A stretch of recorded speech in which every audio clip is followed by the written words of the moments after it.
Welcome to Books I Make My Husband Read, a self-described hilarious and heartfelt podcast where I, Kristy, the devoted book lover, curate an unexpected reading list for my husband, John. And that's me. In each episode, we dive into lively discussions, humorous debates, and unexpected insights on all the books Kristy just has to make me read. We're here to explore everything from your book club favorites to quirky hidden gems, challenging our perspectives and inviting you to join in on the fun. So, settle in, grab your favorite beverage, and get ready for another literary adventure.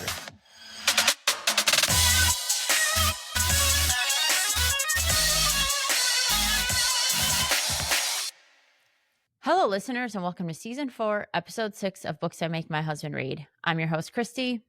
And I'm John. I'm the husband. I'm the one that Kristy makes read all these books. Yes, I do. Well, here we are talking about our 6th book and film combo this season. Right. And if this is your first episode listening to us, especially this season, you may not be aware that this season we're discussing both the book and its film adaptation. And this week we're covering Where the Crawdads Sing by Delia Owens, and the film, which came out in 2022, which was suddenly 4 years ago. It feels like it was just maybe last year, but it wasn't. It was 4 whole years ago. I know we were at dinner last night talking about this, and someone said, "Oh, that's recent." I'm like, "Yeah, a couple years ago." A couple being 4. Yeah. So why did I pick this book for John? Well, one that was on the list when you look at books that have had film adaptations. It was one I had previously read. It was everywhere when the book came out in, I think, 2020 maybe. I'm not sure when the book was actually released. I remember enjoying the book. I did think it was overhyped, which I have different thoughts on now, but I enjoyed it. I thought that there was this unique story, specifically to the marsh and this like coming of age of Kaya and her character. And then also this mystery element to it, as there's this murder in town, which I know you would enjoy. So I thought it would be good for the season and what we were trying to accomplish with the film adaptations. Right on. Yeah. And I enjoyed it more than I think I thought I was going to.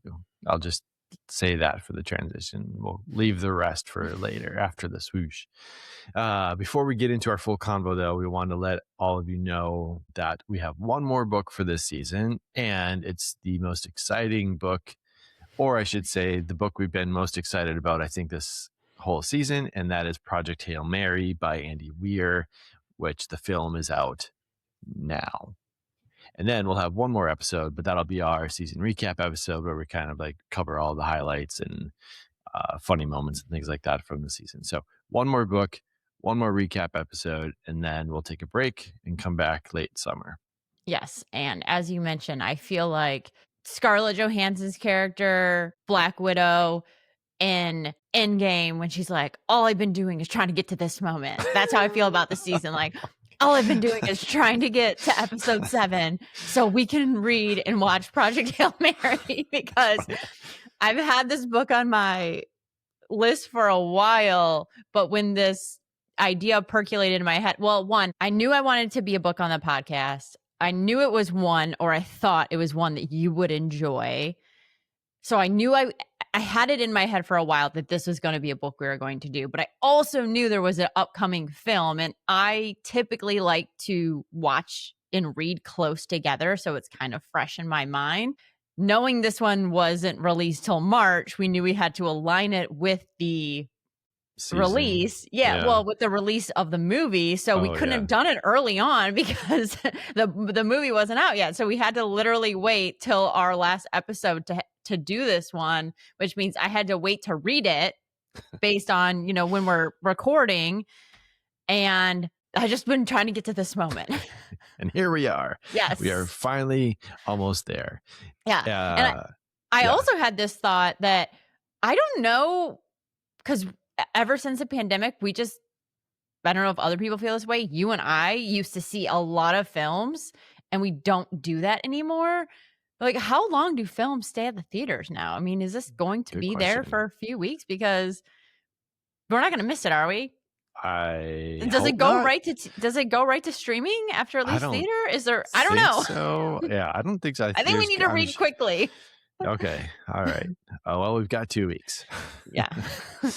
Yeah. I mean, that's a good point, though. I actually wonder maybe we should have flipped these 2 books, but hindsight's 2020. For now, though, we wanted to again remind everyone you can follow along with us and all the books we're covering and all the books that Kristy's making you read by joining us on Instagram, TikTok, YouTube, and if you enjoy the show, which we hope you are because you're listening, please rate and review us on Apple Podcasts, Spotify, or wherever you might be listening right now. All right, are you ready for that spoiler-free book summary? All right, Yes, I Agent am. P. Agent P. Kaya Clark is a young girl growing up in the marshes of North Carolina, largely abandoned by her family and left to raise herself. As the years pass, she learns to survive on her own, forming a deep connection with the natural world around her, while the nearby town labels her the mysterious Marsh Girl. Isolated from others, Kaya builds a quiet life shaped by resilience, observation, and her relationship with the land. As she grows older, Kaya begins to open herself up to the possibility of love and connection through relationships with 2 young men in particular. At the same time, a local death draws suspicion towards her, bringing her back into the community that has long judged and misunderstood her. Blending coming of age, romance, and mystery, Where the Crawdads Sing is a story about loneliness, survival, and the human need for belonging, all set against the atmospheric backdrop of the marsh that shapes Kaya's life. Yes, it does. All right, folks, this is the point of the episode where we are about to get into all the spoilers. So if you don't want spoilers, jump in your boat and motor on out of here. All right, let's talk first about what we thought about the book. So I will go first. You went first last episode. When I first read this, which I think was in 2020, 2021, whenever it came out, it was everywhere. It was immediately on the New York Times bestseller list. I liked it. I mean, I liked it, but I wouldn't have told everyone they need to read it. I thought the story was enjoyable. I thought Kaya's character was like really complex and a unique storyline. I felt there was like some suspended disbelief that this 6-year-old could really raise herself in the way that, Kaya does in the book. But okay, fine. I'll get past that. But I enjoyed the mystery of the murder that's in the book. And yeah, if someone would have been like, yeah, I enjoyed it. Should I read it? I would have said, yeah, great, fine. Could have had conversations about it. But I thought maybe it was a little overhyped, if I was being honest at that point in time. When I reread it for this, I don't want to say blown away, but I just had different feelings. I felt really connected to Kaya's character, not like personally connected, but I felt for her. I had a lot of like sympathy for her and what she was going through, or I should say empathy of what she was going through. I felt a way about like the townspeople and how she was isolated and treated and like literally left for herself, and how that translates to later on when she's accused of this murder that happens. And when they read the verdict and then like the end, I was sobbing, and I didn't even know I was going to feel that way. And it surprised me when I'm just like crying, and I'm like, wow, I just felt like, I guess, how everybody felt when they first read it, like back when I'm like, what did I miss the first time? Or maybe it's I thought, is it just that these books get so overhyped? So in my head, I don't know, I've built it up so much. And then I don't want to say it was a letdown, but it was like, okay, yeah, that was a good story, but it was fine. But now there's this distance and I feel removed from it. And I don't know, I just appreciate it in a different way that I really didn't the first time around. Yeah. So for me, I remember it being really hyped. I remember particularly when the movie came out, more so than when the book was released. I thought the premise was really interesting, but I didn't really know how I was going to feel about the book. So I went in kind of lukewarm, but I was pleasantly surprised. I really felt for Kaya, the character. Felt angry by the townspeople and their treatment of her.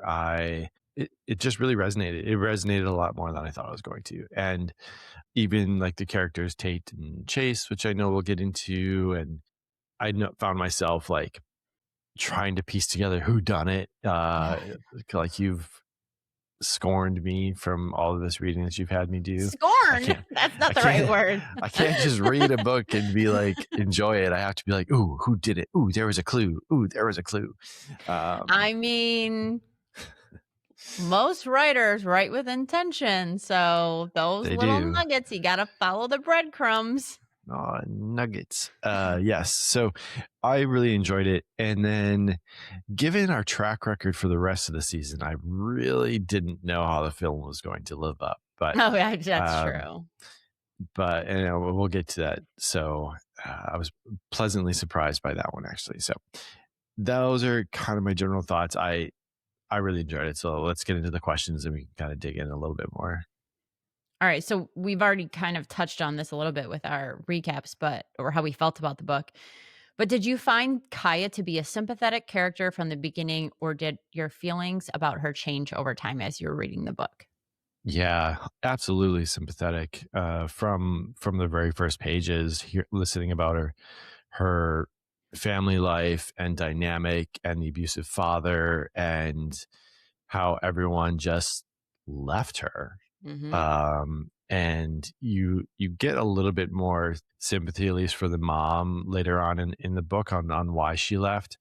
But yeah, you're just leaving like a 7 or 8 year old to be alone with this She's even young. I abusive. think she's 6 in the book.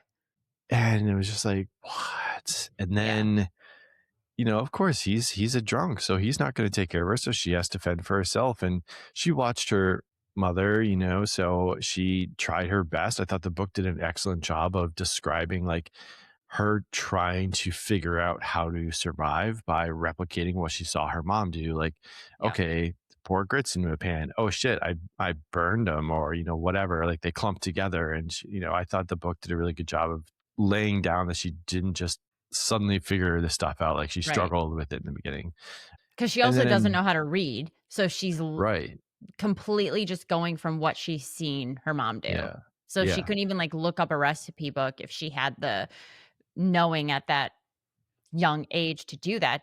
She wouldn't have been able to. right. She was just replicating behavior, Yep.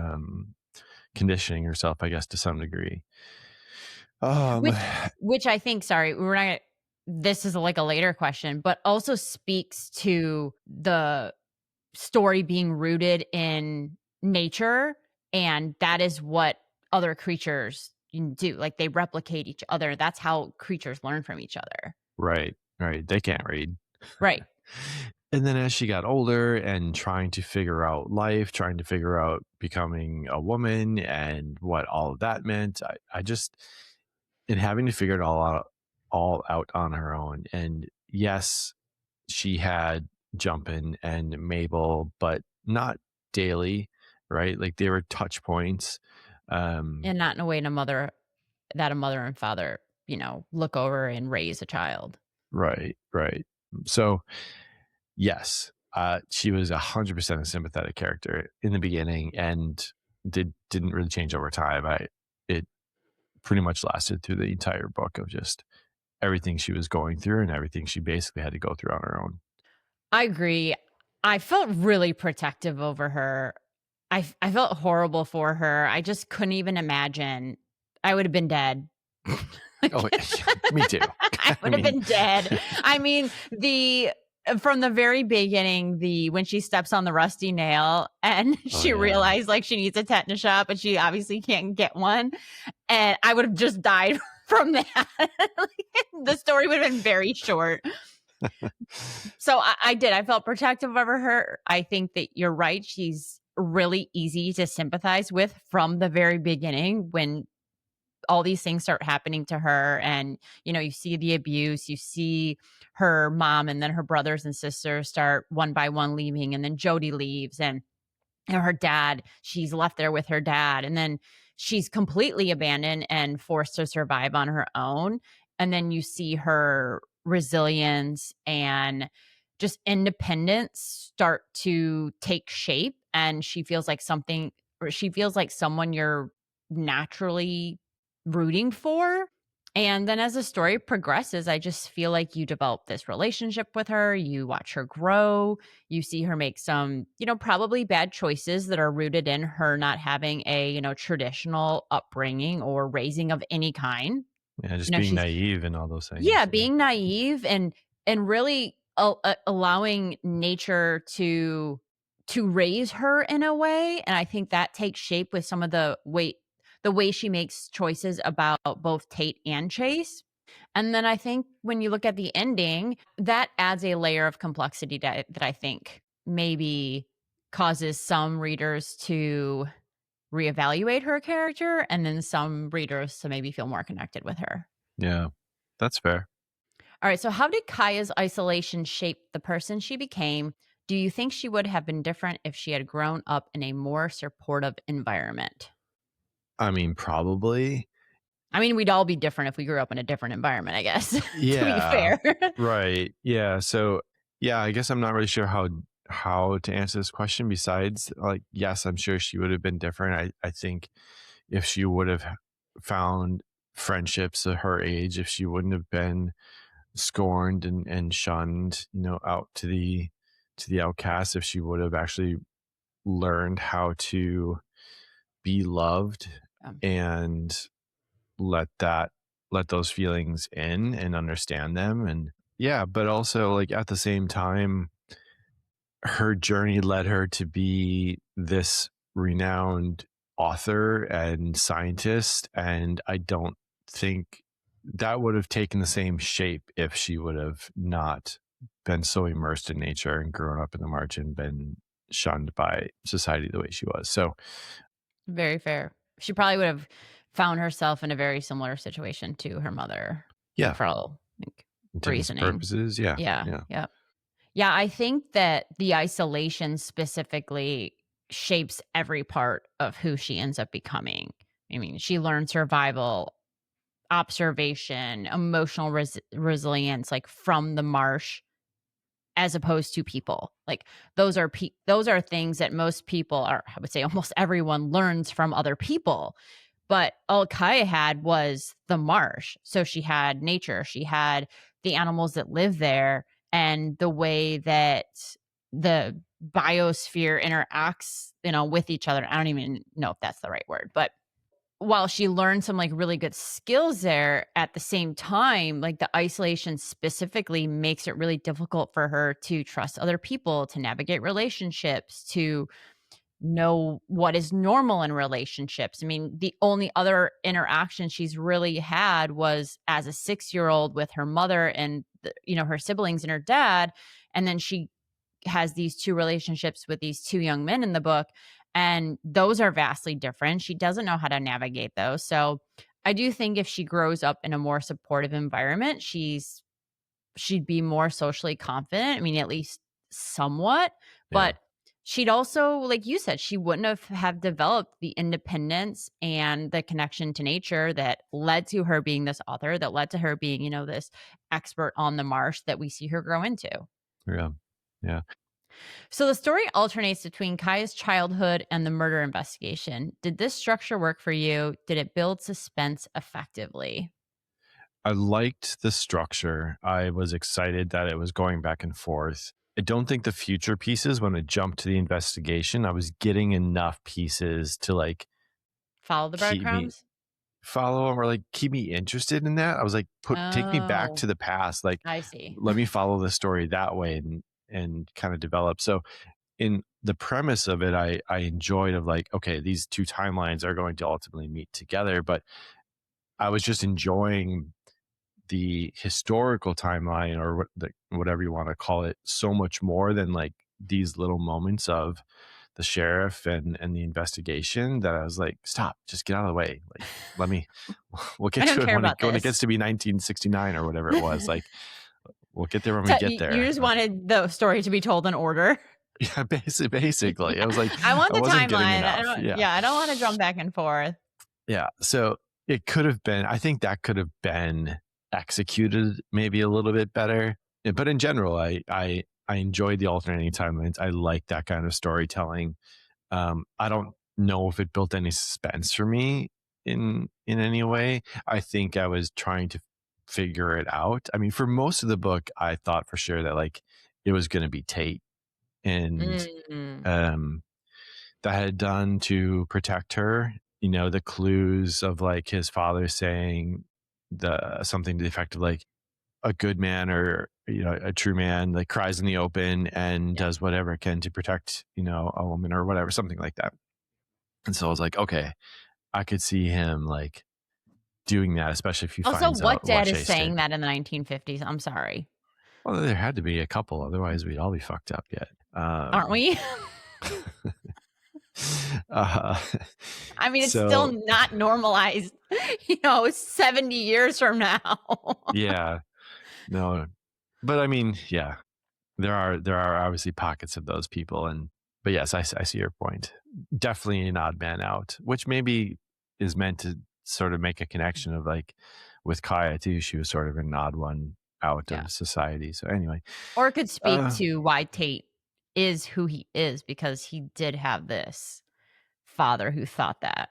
yeah, an emotionally strong or like emotionally intelligent father figure for him too. Um, I'll be your father figure. Nice. So yeah, the structure, I like it. I don't think it built enough suspense for me, and I just wanted to be pulled along the journey that she was going on. You just So want to read it in order. yeah, I like the alternating timelines. I thought they worked to kind of give us, especially like when we get to the trial and how Kaya's lawyer is interacting with her, like, you need to give me something, like you need to act this way or whatever, like trying to like pull information out of her. It shows how what we're learning about the isolation from her youth has translated to her as an adult. So I felt that like we were seeing her grow, but we also know what happens to her in the future, a little bit of what's going to happen to her in the future. And I feel like it also builds this empathy that we have for her because we're like, this person was isolated. They were left to, fend for themselves as a very small child. No one fucking cared about this person. And then you're accusing her of murder, which for all that we have seen with the evidence could completely be an accident. So I enjoyed it, and I don't. And I'm not saying I think your points are valid and how you experience the story, but I actually felt like it added to it. yeah, that's fair. I guess you do get that piece of it. You also it builds the bias and it builds the prejudice um, Yep. against her along the way. That's a good point. I hadn't Or really just thought about it that way. emphasizes it, Yeah, like how the especially in townspeople the felt about sheriff her. and Yeah. yeah, yeah, Yeah, and how they talked about her and viewed her. yeah, yeah. Tate and Chase represent very different relationships for Kaya. What do you think each of them symbolizes in her life? Ugh, symbolism. Can I just read a story? What? Look at everything you learned from the Great Gatsby last episode. I know, I know. Like mine was blown. It's true. It was. There was I someone who commented on something on Instagram about one of the Gatsby, and they really didn't enjoy the story. I'm like, you just didn't understand it. Jeez. Listen to the episode. Okay, anyway, what were you asking me? Oh, Tate and Chase, right. So what did they symbolize? I think Tate was familiarity, it was comfort, it was an equal understanding. There was a shared love of nature, and um, I think. Oh, I'm gonna use a symbolism. There was a part in the book where early on, where she was boating through the marsh and was going past some deer, and she's like, "If I don't act threatening, then they won't see me as a threat and I can just pass them by." And I think that was kind of like Tate for her. Tate never felt like a threat for her. And so she was allowed to like Mm, interact with him and be comfortable with him the way that in a similar kind of way. Ooh, look at me go. Um, You're rooting yourself on. I I can do am. this. I can do I'm this. doing so good. And then Chase was the opposite. I think Chase, from like a visceral or not visceral, but like an inherent, I think her guard was always up with him, but her isolation and her loneliness, I think, blinded her to, or allowed her to sort of look past that gut feeling that she had of danger, and wound up costing's not the right word, but he turned out to be exactly who I think she knew he was, but wanted it to be different because she was so alone. Yeah. So Yep. those are my thoughts. You're so proud of yourself. I'm a little proud of myself. That was pretty good. At least I'm with proud of you Tate. too. Chase is a little. I mean, I Chase from the very beginning. I was like, "Ooh, that dirty little rat. He's Ooh, you gonna dirty be rat. he's You gonna killed be my sister. trouble." So it was no surprise that he turned out the way he did. It is also kind of amazing how you can hear two different people basically say the same words or very similar Mm, words, but have completely different motivations behind those words. that's so So I thought true. that was pretty interesting, especially that came through in the film for me. So Yeah. anyway, lay it on me, lay the symbolisms. Oh, well, I don't even mean to talk about it as symbolism, but now that we're on that path, as you were talking, this actually formulated in my head. And I think that there's so much of the story that maybe I don't even understand that was intended by the author that is rooted in nature.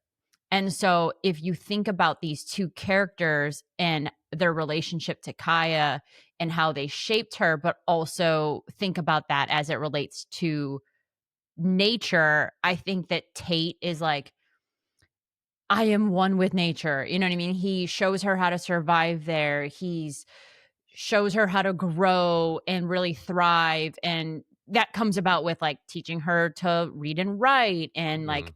how she navigates the marsh and like things that she doesn't know, she learns. Tate's very patient with her. Like nature takes a long time to grow and develop. And like I think that Tate becomes this like dependable, steady, reliable thing or person in this case that she can rely on, like the marsh. It's predictable. Tate is that predictability in nature. Where Chase, he's dangerous, he's unpredictable, he's the predator in this story. And if we're thinking about nature, like, or talking about this as a metaphor, like, She's a prey. yeah, exactly. And Chase is the predator. So Yeah. he's like this storm that's coming in, or the lion in the tall grass. He's charming and he's appealing on the surface, but there's this unpredictability that creates this tension in the story and what his true motivations are. He's snake in the grass in a way. Like what is like the true intentions of like him being there? Wolf in And sheep's clothing kind of thing. right. Yeah. So I think he represents this real threat to Kaya and her world, and then how she ends up, or like really the effect that it has on her, and how and then how she has to respond in turn, Right. Right. which we'll get to in a little bit. But so we've said this a little bit already, but nature plays a huge role in the novel. How does the marsh shape the story and Kaya's identity? Uh, It does. it does. I mean, it's a complete identity, and I think that comes to fruition at the end when, after she passes, that she's like, I am now the marsh. I am the It's like grass circle and of growing in the life. water. Yeah, yeah, and Yep. where she belongs. And I don't, kind of like what one of the first questions is about, if she had grown up with more support around her, lovers and support around her, would it have changed her? I think this is this is a similar question, just kind of shaped a little differently. If she hadn't grown in the marsh and nature didn't play that parental role, I think her identity would be completely different. Yeah. Um, We talked about this a little bit already, but most people learn how to act, how to behave, how to navigate life from people. And Kai didn't have that. So nature and the marsh specifically are her home, are her teacher, are her refuge from everything else. And that shapes her worldview, that shapes her survival skills or teaches her survival skills. It shapes how she understands relationships. Like, think about how she talked about the insects insects, and, like, the praying mantis, like, biting the head off of her its mate. mate. Right. And, like, so this is how she thinks because this is the only thing she knows. Mhm. So she learns from nature and that just like shapes who she is. It's the constant in her life when people aren't there. And it's how she learns to navigate the world and how she learns to navigate human behavior, even though we know that how animals and insects behave is not how like we behave as humans. Like Kai doesn't know that. Yeah, So ultimately the marsh and nature really become inseparable from her identity because she doesn't know anything else because she hasn't been enough around enough people to know these things. right, right. So I guess Truth. kind of continuing on that, how did the town's perception of Kaya influence her life? Did she ever truly escape being labeled the marsh girl? No, I don't think she did, but I think she took ownership of it from Mm, a slander to a proud label. In the beginning, it being used as a disgrace, as a way to discount her as being different. And then through her journey and growing into adult and becoming this author and really becoming like the expert on the marsh girl takes a whole different meaning, and which is why Tate, at the end keeps the label for her as the marsh girl, because he feels like it's no longer that derogatory. That's what I'm like trying to find. It's no longer a yeah. derogatory term. It's now like, no, she is the marsh expert. She is the marsh girl. So Yeah. the way it influenced her is it changes over time, but I don't think she ever escapes it. Well, Yeah, escapes I the think derogatory meaning of it, I guess. Yeah. right. Well, for her, but maybe not the townspeople. Sure. Yeah. But yeah, definitely for her. I think she sees it as like it's really slander to start. And it definitely is that when you see how they treat her and she's perceived while she's going through the trial and in her youth as well. But then you're right. Like it actually becomes this ownership of like, this is who I am. Yeah, I am the Marsh girl, but there's ownership in that and there's pride in that because Pride. Yeah. no one else is, an expert like she is. But also she was made to be that. And I don't mean she was born to be that. I mean like they created her. Yeah. She is a product of what the townspeople did, and by did I mean did nothing Right. for her, except for a handful of people, less than a handful of people. They created like they're responsible for this, which I think comes out in the trial and how the verdict that we hear. But I think Yeah. like they are responsible for this. Like they made this person. Yeah. And I think, Making of a marsh girl. yeah. Oh, Netflix series. Yeah. And I think Tom, her lawyer's closing statements, Yes. I thought were very powerful and impactful, and emphasize the point you're just making. Is like, we failed this girl Yep. through her whole life as a society, as a small close knit town as we are, and now we're going to pin a capital murder on her, and because she's different and Right. because it's easy to point a finger. I thought his closing statement was just outstanding. Yeah, I agree. So, did the ending change how you interpreted Kai's character or the story as a whole? And I thought, specifically, like, after she dies and yeah, he Tate makes his discovers discovery. yeah. No, I don't think that changes. I actually think it makes total sense to me. the way she grew up, all the clues by the author around the reference to the fireflies, the praying mantis, to all of those things, and like it makes total sense. So I was not surprised. I don't condone murder, obviously, but I'm like, okay, that's Yeah. pretty. What's the word I'm trying to think of? Justified? Yeah, maybe. I don't know. I'll think of it, but So the first time I read it, I was not like you. You said you were convinced maybe that Tate did it. I don't remember if I had those feelings, but I remember thinking, "No, she didn't do this." Like, they're trying to pin this thing on her. It very much could be an accident. However, even if it's not, like, there is not enough evidence to say that she did this. I very much felt that way, yeah, especially when she's talking to Tom and she's like, "I'm not going to say I'm guilty." you're right. That's what she says. "I'm not going to say I'm guilty." And then I know what happens. And then when I read it the second time, I'm like, oh, she never says, Didn't do I it. didn't do it. She says, I'm not going to say I'm guilty because to her, she is not guilty.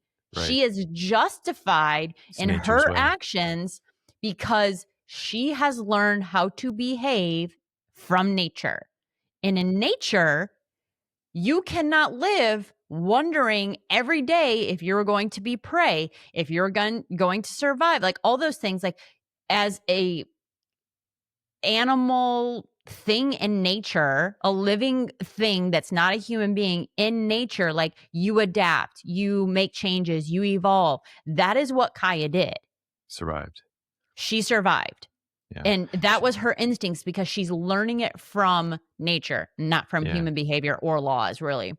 Yeah. And So, she says at one point, like, there's one thing to live day by day alone, there's another thing to live alone and in fear, or something right, like that. And I right. was so like, okay, yeah. Yeah. So eliminate the fear and you can go back to being at peace. All right. So let's transition to the film. Do you feel the film captured the atmosphere of the marsh as effectively as the book does?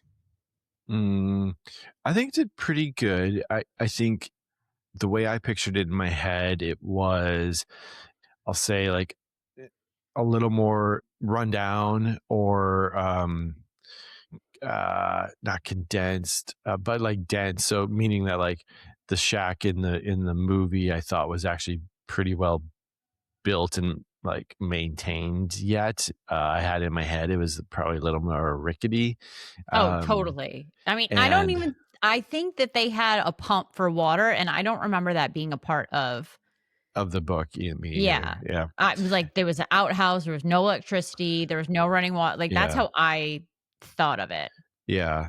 And just even like the waterways and things like that, I pictured them to just be like little narrow, little capillaries that the boat could just barely kind of like maneuver through, as opposed to like these wide almost streams they looked like. Mm, I felt like the lushness would be more dense than it was in the film. But I also get it that like it's a film and you have to have sort of like enough clearance to have like a visible picture and yeah. scenes and things like that. So I thought it was I thought the atmosphere was fine for the medium. What did you Yeah. think? I felt that the film does a really good job of capturing the beauty of the marsh, which is not Mm, something that I think I felt like you did. Like, it was more run down, and not just her home, but like the marsh itself. I was actually thinking more swamp like, which yeah, there is yeah, swamp and there is marsh, but in my head I had like this swampy setting, and on screen it was beautiful. yeah. And That's so true. I felt like the film visually brings that to life, like the beauty of it, the nature, like, you see the birds and you see, insects and things interacting with each other. But I do feel the book, of course, because it has longer to do so, like goes deeper into how the marsh like specifically connected with Kaya, which I think is a Hmm. big part. And how what I feel like was probably missing was how in the book the marsh feels like a character. And I don't feel like that translated to screen, but again, you only have so much time to do so. That's fair. Yeah. So how did the movie handle Kaya's isolation compared to how it's portrayed in the novel? I actually thought the movie did a pretty good job. I appreciated that they showed scenes from when she was young and show those moments that she was abandoned by all these individual people, and that it didn't just immediately jump to her older years. I thought the scenes of her boating alone, of just being in the shack alone, I thought did a decent job of like portraying that isolation. Yeah, I thought it did pretty well. What about you? What did you think? I don't feel like it really captured her loneliness. For me specifically, I actually disagree with a couple of the points. So her time jump. So you have young Kaya, and then you have Daisy Edgar-Jones, who's playing the adult version of her. And I feel like you needed another actor in between playing, maybe a tween, Mm, because I feel like we see 6-year-old Kaya when she's left, and then boom, we see adult Kaya. Now, I think that when she's first with Tate, she's 14 or 15 in the book. Daisy Edgar Jones does not look 14 or 15 at any point in this movie. So I feel like you yeah, needed someone else to represent that character, that's true. and I guess Tate's character as well, because it just felt like this same period of time for me. So there's that. But then in the book, there's these so much of it's just Kaya doing her thing, figuring things out. And on screen, she spends a lot of time with other people. That's a Think good point. about, like, how often she's in Yeah, town, how often she's at jump-ins. Now, she does do those things in the s yeah, in the story or in the novel, but she does them, a few chapters away from each other, where in the, movie, it's, like, mostly, like, she's visiting jumping, she's at the, like, Piggly Wiggly, and I don't think when she goes to town, I always pictured her, like, I don't know, nervous and, yeah, trying to interact with people, where on screen it didn't feel like that at all. She's just like walking out and like, "Oh, hi. Oh, hi, Chase." Like, I don't know. It just, I don't feel like it really captured the loneliness and isolation that she probably felt, especially as a child, yeah. on screen. Again, you don't have long enough to That's tell the story, but for me, that was a yeah. miss. I think that's fair. I think that point about how many pages you get when it's of just being her, you're right. That is where you really get that sense of she's alone and figuring Yeah. this all out on her own. And you're right. That isn't really that is missed on screen. Yeah, good point. Oh, I missed that part. What did you think of Daisy Edgar-Jones as Kaya? Did she match how you pictured the character while reading? Actually, pretty surprisingly well. I thought she was an awesome cast choice. I to one point, I she's very beautiful, and I think Kaya in my head was a little more homely looking. Oh, interesting, because both Chase and Tate are like, I think that's why Chase, like, pursues her, because she's very beautiful. Yeah, like the child version of Kaya in the movie, I actually thought was like a perfect cast stylistically or whatever. So again, like I thought she was a great cast choice, but when I was reading it in my head, I took her to be a little bit more homely. I thought she did an excellent job capturing the shyness of the character though, and like the meekness and just Vulnerability. vulnerability. I thought her little like micro expressions through the film were just I thought she captured the essence of it really well. But yeah, just like visually, yeah. Anyway, so that's my answer. I think I agree with that in general. I think that, especially when we see her first interacting with Tate with the feather, and Mm, she, like, gets all excited like a kid would, because she's very childlike in her, like, teen and tween years, because she doesn't know any better. mhm. And we see her like very nervous, and like when she snatches the feather from, Tate when he's trying to give it to her, and then she like also passes the one she has for him, she's scared to get too close to him. And so I thought that was really good. And I thought her in the trial was really good and showing, everything you're describing, and like her awkwardness and shyness, and like her, lack of emotional intelligence and understanding of what is really kind of really going on, I felt like. But it was her interactions, I feel like, as she got a little older, and then like specifically with Chase, she just felt a little too confident and outspoken that she didn't I don't think was conveyed in the book, but she Mm. was on film. And again, that's writing, that's not the actor's fault, but I did feel like, I'm like, I don't think she would have said that. Yeah, actually, as you bring that up, it reminded me something as I was watching it. The There was a very thick accent written on the pages in the book, and I don't think that translated Yes. to the film either. It was very clear English, and I wanted more drawl. I Yeah. wanted that like Southern It's very marshy true. Yeah. drawl. I thought Tate and Chase's character had the most of it, but for her, like I wanted more from her, especially since she didn't have traditional education, and like Yep. Tate worked with her to change some of that, but there's still a lot of that in her adult years left. And I think I wanted more of that from the film. Yeah. Very true. So speaking of Tate and Chase, do you feel like they felt different in the film compared to the book? And if so, how did that change your perception of the relationship with Kaya? And we already talked about this, not in this conversation, but together, but like, why did they basically look like fucking brothers? Oh, Like, they totally look like brothers. I did Yeah. not like that cast choice at all. Both Yeah. actors, I felt like, did a fine job, but that the fact that they looked alike did not set with me. Yeah. They were on such different ends of the spectrums behaviorally that when you look at them and they look so similar, that didn't quite align. Yeah, it was just hard to distinguish the two a little bit because they look so similar on screen. Yeah. But how did they? Did how they were portrayed on screen change your perception of their relationship with Kaya?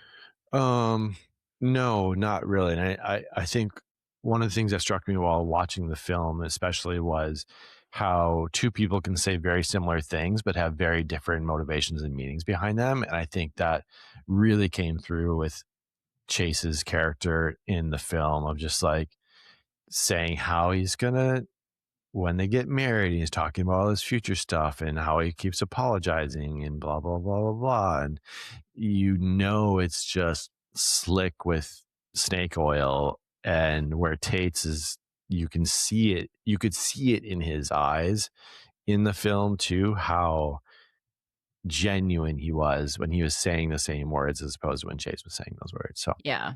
Yeah. I think I would agree with that, but I think in general, like, both their characters were just simplified in the film. And sure, yeah, we're going to say this over and over. I feel like that just goes back to the length of time you have on screen. And, a 2-hour film is you're not gonna be able to portray those things.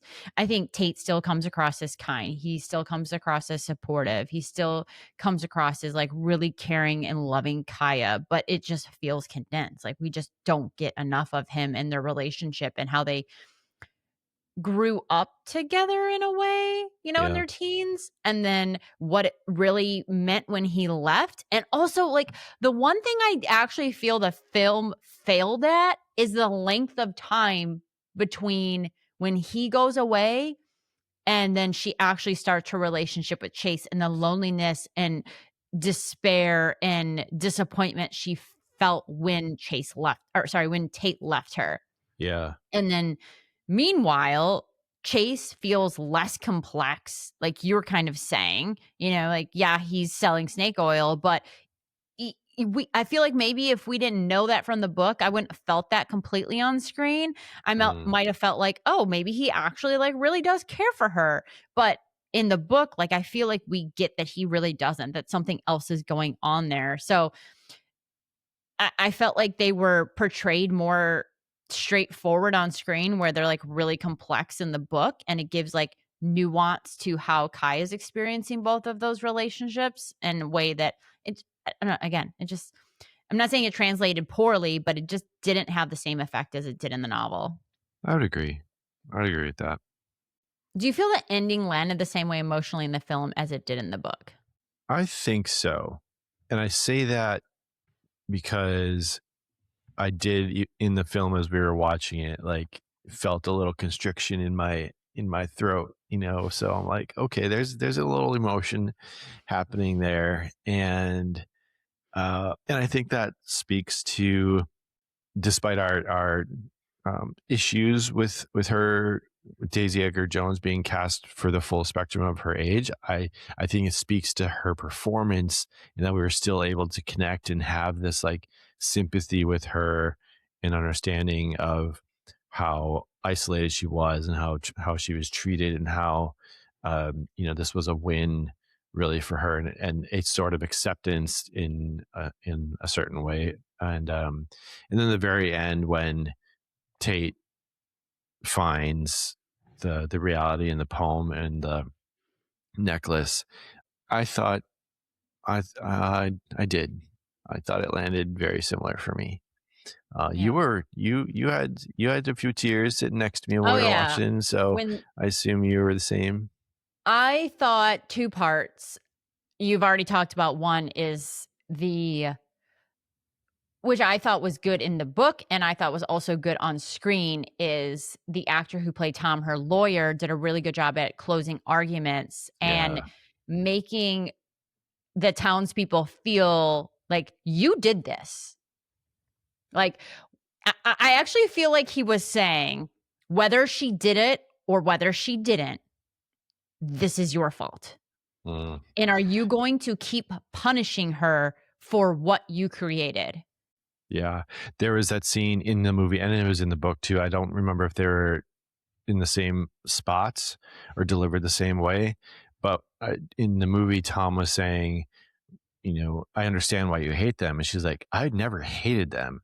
They Right. hated me. They Yeah. disowned me. They blah, blah, Shun blah me. Yeah. me. Yeah. Yeah. And like, oh man, that hit. And Yep. I think that's what's, obviously wound up sparking his closing arguments. And you're right. Oh, she said, they're not judging me. They're judging themselves. Yeah. And Right. that was like, Exactly. oh shit. Yeah. Yeah. So there's this part of a very like very, very old I mean, what you can consider it a classic or just like, From the eh, 80s. no, no, not from the 80s. Oh my gosh. No, I'm not even going to go there. Utopia by Thomas More. And I'm not going to get the quote right, but it's essentially like you starve your people and then they have to steal food. And so, like, basically, you create thieves and then you punish them. And Mm. so, I think that was the lawyer's intention. Like, you have created this person who has just had to survive on her own, who has had no human contact. You've made her, and now you're punishing her for what you Villainizing her. created. Right. Yeah. She's not the villain, you are. Right. And so when they read the non-guilty verdict, I shed some tears. And then, yeah, when he finds the necklace and he's like all sad because she died, I was sad too. Now, I will say I didn't like that he found it in the book. I Yeah. thought that was kind of lame because there made this whole point that her house was like thoroughly searched in the Yeah. trial and nothing was found. And I'm like, oh, I had the y'all same didn't thought. look. Y'all didn't look very hard if that's where it was. I feel like there needed to be more mystery. Like he was, packing up the house or whatever he was doing and found it someplace. It didn't need to be in the floorboards or wherever it was in the book, but it Yeah. needed to be a little bit more shrouded in mystery I than agree. it was on screen. But no, I enjoyed it. I thought that was, good. I like the ending of the story. And I just like have to ask, like, if you found out I killed someone post death, like, would you keep my secret for me? Yeah. I mean, what are they gonna do? Like, I I'll go mean, fair. drop a necklace or whatever evidence I find. Like, yeah, I think if we were put in, not in that like exact environment, but like the scenario, like, yeah, I probably would have done what Tate did and be like, well, I guess I'm taking that to my grave I and think it's more call like it a he day. wanted to protect her legacy. Yeah, Yeah. totally. And I would Yeah. have felt the same way, whatever your legacy was. Okay, so of course, final question. Do you have any other thoughts about this book? Would you recommend it to our listeners and should they watch the film? No final thoughts. Shock that we haven't already covered. I would recommend it. I think if somebody asked me, like, should I read this book? I'd be like, yes, it's a very satisfyingly complex story, a character driven story. And yes, there is like the threaded murder mystery to it, but that is definitely not, I wouldn't It's say in the the front and background. center. It is the Yeah. background piece of it. And I think as long as you go into it with that lens, like, I think it's a very enjoyable story. And the film, like I mentioned, it's, if someone asked me if they should watch it, I'd be like, yeah, I mean, it was fine. I think I've rated a 6, which, Yeah. for given some of the other films adaptations we've watched, like, that's pretty solid. So, Yeah, I agree. I think it is one of the better adaptations we've seen this season. I think the book's worth reading 100%. And then, yeah, if someone said, "Hey, I'm going to watch the film," I'd be like, "Okay, cool." I wouldn't be like, "Oh my gosh, please go watch this film." right, But right. it's worth 2 hours of your time. Yeah. And we It's can talk about enjoyable. it Yeah. afterwards. Yep. All right. Well, with that, we wanted to remind everyone that the next book in our lineup is Project Hail Mary by Andy Weir. That will be the last book that we cover this season. Then we'll wrap up with a recap episode, and then we'll see you all again later this summer. But don't forget that a free way to support our show is by leaving us a review and rating us on Apple Podcasts. If you don't want to rate us, but you have a question or feedback on the show, you can email us at booksimake@gmail.com. We'd love to hear from you. We would. And be sure to tell some other book lovers in your circle or outside of your circle about the show. Maybe there's a book we've covered they've read and they would love to hear our take on it. And then if they hear our take and agree with it or disagree with it, shoot us an email. Tell us about it. Yeah. We'd love to hear from you. Yes, we'd love to. Well, I guess that's it. Yep. It's another one in the books. And now it is time for the madness. Well, who knows? Maybe this will be the one your husband reads. Perhaps. Well, See ya. bye.